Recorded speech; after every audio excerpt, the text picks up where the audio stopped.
Are you telling me there's a possibility that electric current generated in a fashion such as this could possibly cause heart disease and/or stroke? Yes. You have to know that that's a mind-blowing thought for a lot of people, including me.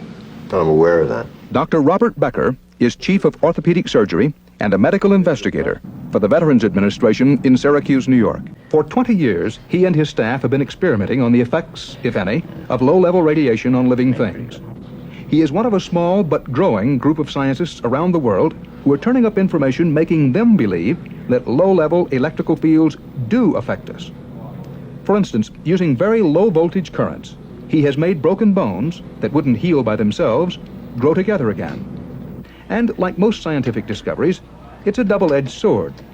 If those carefully controlled low-level currents can heal bones, well, it makes people like Becker wonder about uncontrolled electrical fields from household appliances, power lines, and seafarer. I was a member of the first ad hoc committee to evaluate the biological studies that were performed for Project SANGUINE. And I most certainly sat there and listened to several studies that had very definite effects, yes. Animals exposed grow at a slower rate than control animals. A number of projects have shown this to be true. The second area in which definite effects do appear is that exposure to this type of field seems to produce stress. Is it true that the Navy repressed that report for better than 2 years?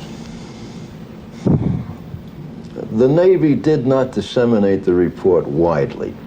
This is the report he's talking about. It was done at the request of the Navy by a group of top scientists.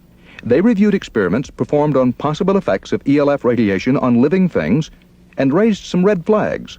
That was in 1973. The report finally got out a year ago. Now, in looking at some of the early experiments, there were effects noted. There were differences of opinion among the scientific people as to whether those effects were significant.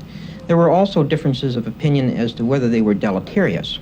It's our position now, and I fully support that position, that we have not seen any significant deleterious effects that can be attributed to a seafarer system.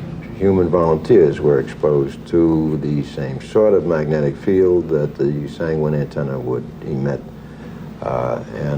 There was a very definite indication that following such exposure for a 24-hour period of time, that these people experienced considerable elevations in their serum triglycerides. To a physician, elevated serum triglycerides are a danger signal.